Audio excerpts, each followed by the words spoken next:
कृष्ण प्रेम धारा ट्रस्ट प्रस्तुत करते हैं कार्यक्रम समर्पण।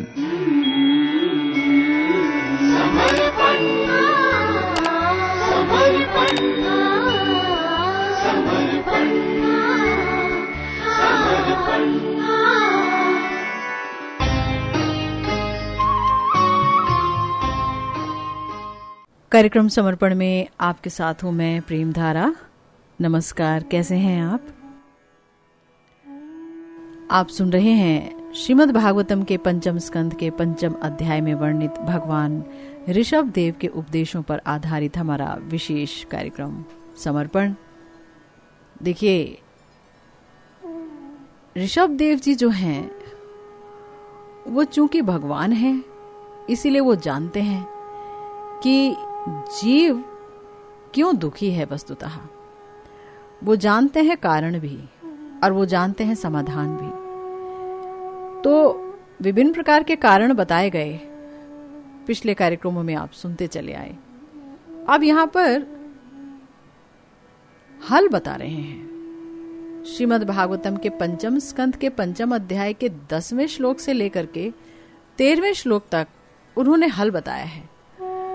और हल क्या है? हल ये है कि हे पुत्रों, तुम्हें सिद्ध गुरु अर्थात परमहंस को ग्रहण करना चाहिए।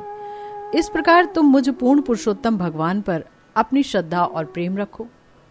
तुम्हें इंद्र तृप्ति से घृणा करनी चाहिए और ग्रीष्म तथा शीत ऋतु के समान आनंद और पीड़ा की द्वैतता को सहना चाहिए।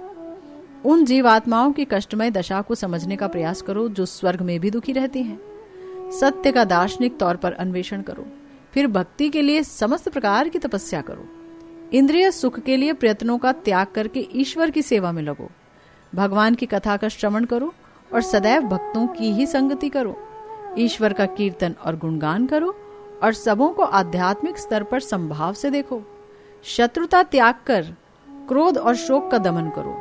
स्वयं को देह और घर के साथ ना जोड़ते हुए शास्त्रों का अध्ययन करो।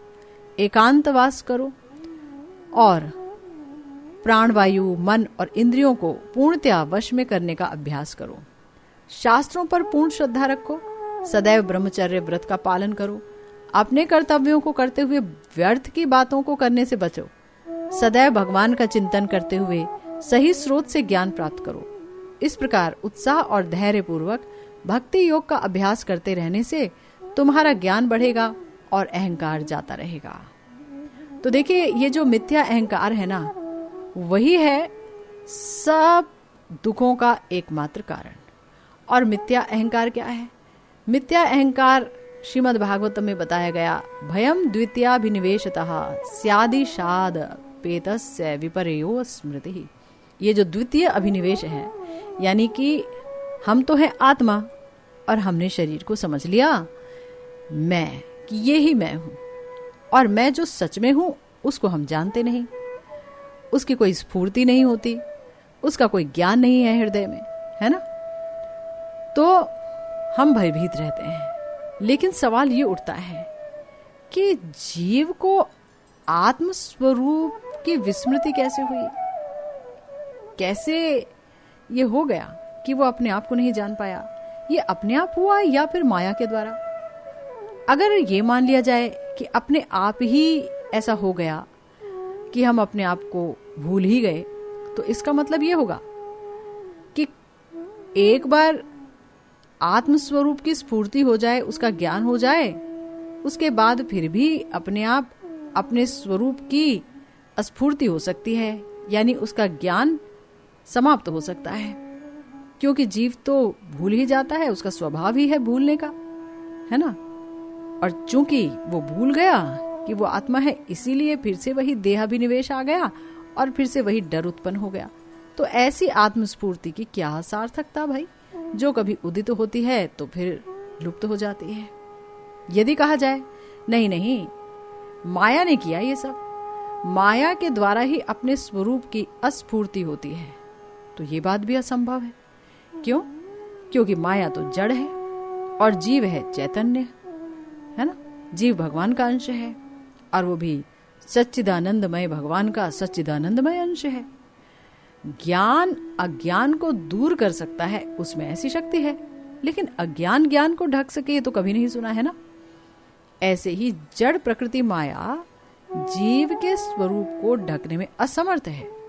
तो माया खुद से जीव के ज्ञान को नहीं ढकती है ना। पर सच्चाई कुछ और है। सच्चाई ये है कि माया बेशक जड़ है, पर वो एक शक्ति है, और शक्ति सदा शक्तिमान के आश्रय में रहती है। तो माया भगवान के आश्रय में रहती है।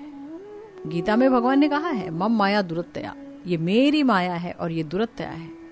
तो इससे ये बात जानी जाती है कि माया भगवान की एक शक्ति है, और बेशक ये जड़ है, लेकिन भगवान की आज्ञा शक्ति पा करके ये जो जड़ माया है, ये चित्त प्रकृति जीव के स्वरूप को पूरी तरह से ढकने में समर्थ होती है। अब सवाल ये उठता है, माया ऐसा क्यों करती है? जीव ने इसका क्या बिगाड़ा है कि माया उसको ढक लेती है? तो उत्तर यह है कि भाई माया बिना दोष के जीव के स्वरूप को नहीं ढकती है। दोष क्या है फिर? दोष यह है कि जो जीव भगवान के बहिर्मुख हैं, जो भगवान से विमुख हैं, उनके ही स्वरूप को ढकती है और उनके अंदर विपरीत ज्ञान प्रकट कर देती है। विपरीत ज्ञान हो जाता है उन्हें, जिससे क्या होता है कि वो अपने शरीर को मान बैठते हैं जीव, कि ये मैं हूं, और बारंबार उस शरीर को होने वाले दुख और सुख से वो प्रभावित होते रहते हैं।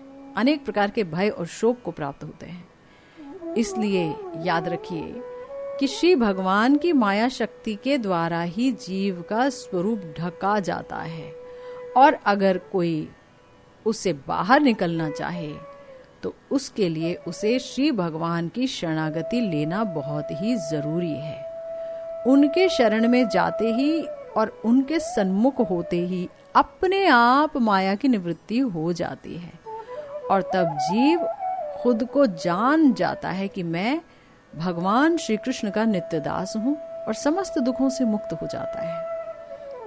सोचिए कोई एक जादूगर है और उसने अपनी माया फैला रखी हो, तो उसकी माया को समझने के लिए उस जादूगर के पास जाना बहुत जरूरी है ना। इसी प्रकार से श्री भगवान की ये जो माया है वो हमें लगी क्यों? इसलिए क्योंकि हम भगवान से विमुख हैं, हम माया का भोग करना चाहते हैं। इसलिए हमारे अंदर एक भ्रम पैदा हो गया कि शरीर मैं हूं और शरीर से संबंधित ये जितने भी लोग हैं ये मेरे हैं। अब जब तक ये भ्रम नहीं हटता हमेशा के लिए, तब तक माया से छुटकारा नहीं मिलेगा, और भ्रम हटेगा तभी जब भगवान की शरणागति ली जाए। अगर कोई सोचे हम अपनी पढ़ाई लिखाई से माया से निवृत्ति प्राप्त कर लेंगे, तो कोई एमए कर ले, पीएचडी कर ले, कुछ भी क्यों ना कर ले, ये ज्ञान कुछ नहीं कर सकता। ये तो और माया में घुसा देगा, माया और भयंकर रूप से पकड़ लेगी।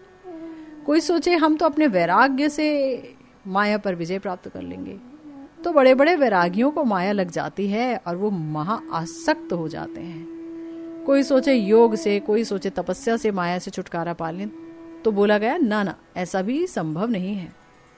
एकमात्र अव्यभिचारिणी विशुद्ध भक्ति के बिना, यानी निष्कपट शरणागति के बिना माया से मुक्त होना संभव नहीं है ना। एकमात्र विशुद्ध भक्ति के बिना अगर कोई विशुद्ध भक्ति करेगा, निष्कपट शरणागति ग्रहण करेगा, तो माया से मुक्त हो पाएगा। अब सवाल ये उठता है कि कह तो दिया गया कि विशुद्ध भक्ति करनी होगी, पर ये मिलेगी कहां? तो देखिए, श्रीमद् भागवतम में जनक जी को यानी निमि जी को नवयोगेश्वरों ने बताया कि मिलेगी कहां। श्री गुरु के चरण आश्रय में ही ये भक्ति मिलेगी। श्री गुरु में भी जिसकी ईश्वर तुल्य, परम आराध्य, परम प्रियता की निष्ठा बुद्धि है, इसका मतलब कि वो ऐसे श्री गुरु को, जो कि श्रीमद् भागवतम में डूबे रहते हैं, श्री राधा कृष्ण के लिए क्रंदन करते रहते हैं, श्री राम जी के लिए क्रंदन करते रहते हैं, जो सदा सर्वदा भगवान के भजन में डूबे रहते हैं और सबको वो भजन ही देना चाहते हैं, सबसे वो भजन ही चाहते हैं, उनको कोई लोभ नहीं है, उनको किसी शिष्य के किसी धन के प्रति लोभ नहीं है, कुछ लोभ नहीं है। तो ऐसे श्री गुरु श्री भगवान के समान पूज्य हैं और श्री भगवान का प्रिय भक्त मानकर जो ऐसे श्री गुरुदेव में परम श्रद्धा और प्रेम से प्रीति करता है, वही उस भक्ति को प्राप्त कर सकता है। और इस प्रकार की ही गुरु निष्ठात्मक बुद्धि से जो श्री भगवान की शरणागति लेता है, वही माया से मुक्त होकर समस्त दुखों से रहित हो सकता है। और हम यहाँ पर ये देख भी रहे हैं, सुन भी रहे हैं, जहाँ पर ऋषभदेव जी भी बोल रहे हैं, हंसे गुरौ मयि भक्त्यानुवृत्तया वितृष्णया द्वंद्व तितिक्षया च सर्वत्र जंतुर्व्यसनावगत्या जिज्ञासया तपसेहा निवृत्तया। तो देखिए, बात तो है ये बहुत बड़ी, और उतनी बड़ी बात भी नहीं है। प्रेम करने के लिए हमें प्रेम का विषय चाहिए। शास्त्र कहते हैं प्रेम के विषय हैं भगवान, और जैसा भगवान में प्रेम हो वैसा ही प्रेम अगर हमारे सदगुरुदेव में हो जाए तो फिर भगवान की प्रसन्नता हासिल करना बहुत आसान है। लेकिन हाँ, निष्कपटता होनी चाहिए। ये नहीं कि हम दूसरों में दोष देखते रहें, थोड़ा भी दोष देखें उसे डांटे फटकारें, उसकी बदनामी करें। ऐसे ही एक भक्त थे राम मिश्र जी, तो वो हर तरह से भजन करते, जो भी जैसा भी बताता, पर वो हमेशा अशांत रहते, क्योंकि सदा सर्वदा वो दूसरों के दोष को देख करके उसकी बदनामी करते। एक बार वो एक महात्मा की सेवा में गए, तो उन्होंने कहा, भगवान, मेरे मन में बिल्कुल भी स्थिरता नहीं है। इसका कारण मैंने यही निश्चय किया है कि मेरी अपने धर्म में दृढ़ता नहीं है। आप ये बताइए कि धर्म में दृढ़ता कैसे होगी। तो महात्मा ने कहा, देखो भाई, जिस उपाय से दृढ़ता प्राप्त होती है उसे आप नहीं कर सकते, इसलिए बेकार है बताना। तो मिश्र जी बोले, नहीं, आप बताइए, मैं जरूर करूंगा। जिसने भी कोई भी उपाय मुझे बताया है मैंने किया है, आप भी बताएं, मैं सब कुछ त्यागने को भी तैयार हूं। तब महात्मा ने कहा, ठीक है, 6 महीने बाद बताऊंगा। अब 6 महीने गुजर गए। निश्चित समय पर जब महात्मा आए तो उन्होंने कहा, देखो, दूसरों के दोषों को छिपाना और अपने दोषों को प्रकट करना, है ना, इससे मानसिक दुर्बलताएं दूर होती हैं, तब ही अपने धर्म में दृढ़ता पैदा होती है। यानी अगर किसी का दोष देख भी लो तो उसे छिपा लो, वो मुंह पर ना आए, और अपना दोष उसको प्रकट कर दो, तो मानसिक दुर्बलता दूर हो जाएगी। तो फिर ये सुनकर के मिश्र जी की आंखें खुली और उन्हें ज्ञान हुआ, मैं तो बिल्कुल विपरीत दिशा में चल रहा था। अब तो उनका स्वभाव बदल गया, वो सब में गुण देखते, सबके प्रति सद्भाव करते, सब में भगवान को देखते। तो इस तरह से कहने का अर्थ ये है कि अगर कोई निष्कपट भाव से भगवान को भजना चाहता है तो उसे सब में गुण देखना होगा, सब में भगवान की उपस्थिति देखनी होगी, सब में भगवान को देखना होगा, और तब कहा जाएगा कि भगवान की उस पर महती कृपा है ना, सही बात। लेकिन आमतौर पर लोग ऐसा करते नहीं हैं। वो ना केवल भगवत विमुख होते हैं, अपितु वो भक्तों के विमुख भी रहते हैं, और उनका ये स्वभाव, दूसरों में दोष देखने का स्वभाव, उन्हें कभी भी सद्गुरु से नहीं मिला पाता, क्योंकि वो हरेक में दोष देखते हैं। इसलिए कोई महत भी अगर उनकी आंखों के आगे आ जाए तो उनकी दोष बुद्धि उसे महत के पास नहीं आने देती। और तब भला सोचिए कैसे शरणागति होगी भगवान के श्री चरणों में, क्योंकि महत की कृपा के बगैर ये जो श्रद्धा है शास्त्रों में या भगवान में, ये कभी भी हृदय में उत्पन्न नहीं हो सकती, याद रखिए।